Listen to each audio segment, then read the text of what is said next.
Sebagai penulis buku berbahasa Indonesia dengan judul Pardon Me, Wo Puce Tahu, Kekurangan Besar Belajar Bahasa Asing Lisan di Indonesia, terbitan tahun 2019, sewaktu melihat iklan buku berbahasa Indonesia yang berjudul Linguistik Sinika atau Chinese Linguistics, sebuah pengantar terbitan tahun 2023 ini, oleh Hermina Sutami, saya langsung memesannya.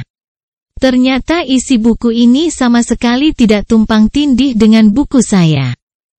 Ditulis oleh seorang guru besar linguistik prodi Cina FIBUI, bukunya mencakup semua aspek linguistik, yaitu fonetik, fonemik, morfologi, sintaksis, semantik, pragmatik, hingga leksikologi bahasa Mandarin secara teoritis dan deskriptif. Di samping awalan pengantarnya mengenai sejarah perkembangan kanji, macam-macam bahasa di Tiongkok, dan kemajuan linguistik di Tiongkok. Dengan ukuran 14,5 kali 21 cm persegi, dan tebal 269 halaman, serta cakupan yang begitu luas, jelaslah buku ini tidak mungkin mengajarkan sampai ke level detail. Sedangkan buku saya hanya mencakup unsur fonetik untuk Pinyin dan Inggris dengan level detail untuk dapat langsung diaplikasikan dengan mudah pada pengucapan Pinyin secara akurat. Kalau buku baru ini dinyatakan sebagai sumber wawasan dan pengetahuan mendalam tentang linguistik sinika secara umum yang tidak bisa ditemukan di tempat lain, buku saya dinyatakan sebagai satu-satunya buku di dunia yang mengajarkan Pinyin secara mendetail berlandaskan terapan pengetahuan International Phonetics Alphabets, atau IPA. Oleh karena itu, jika dipergunakan sebagai buku panduan kuliah, kedua buku ini juga tidak akan dirujuk untuk mata kuliah yang sama.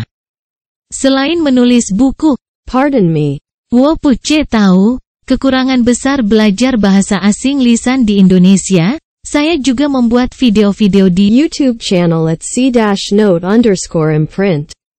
Beberapa video-video tersebut bisa merupakan tambahan info penting untuk beberapa bagian pada bukunya Ibu Hermina Sutami ini. Di bab 3-nya, Ibu Hermina Sutami menyinggung Kaisar Qing Shi Huangdi dan tembok besarnya.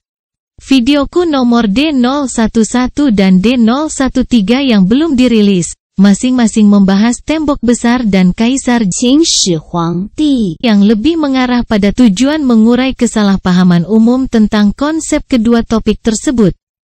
Berbeda dengan datanya Ibu Hermina Sutami, videoku nomor D001 sempat menyinggung kapan pertama kali huruf Zhong atau Tiong dalam dialek Hokkien digunakan sebagai nama negara Tiongkok.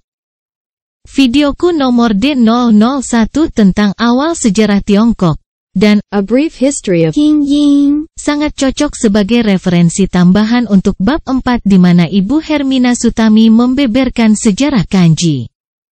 Contoh rangkaian komposisi dari beberapa kanji yang sederhana membentuk kanji yang lebih kompleks disimulasikan di videoku nomor B007.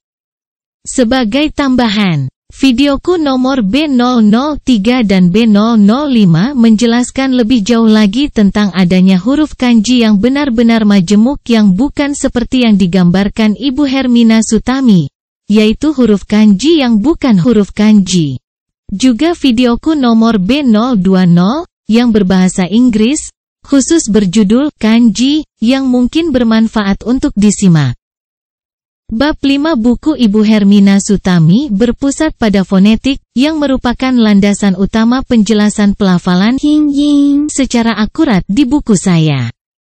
Dan playlist Basic Pinyin di channel YouTube saya, at c-note_imprint, yang berisi 20 video, merupakan bagian penjelasan dasar bab per bab dari buku saya dalam versi Inggris.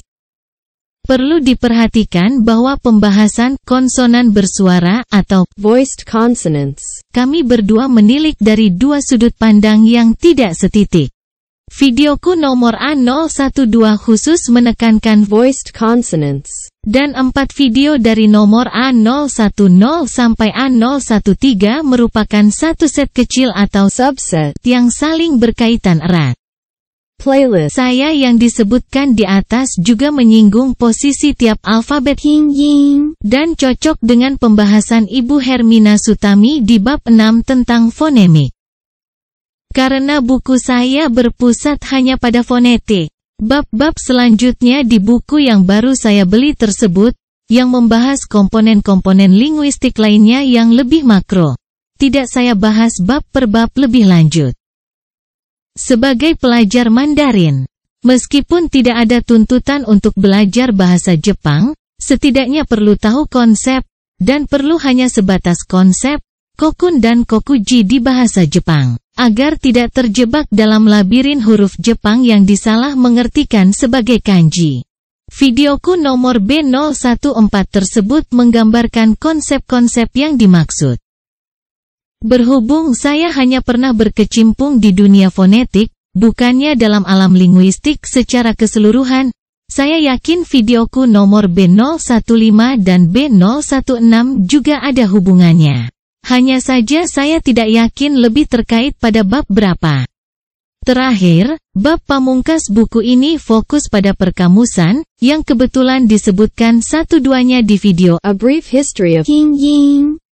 Demikianlah sekiranya ulasan buku, Linguistik Sinica, atau Chinese Linguistics. sebuah pengantar, dari sudut pandang At C-note_imprint.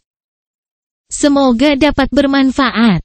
Dan mohon maaf sebelumnya jika sekiranya terdapat poin-poin pengkajian yang kurang berkenan. Terima kasih atas perhatian, waktu, dan supportnya untuk Subscribe C-note_imprint.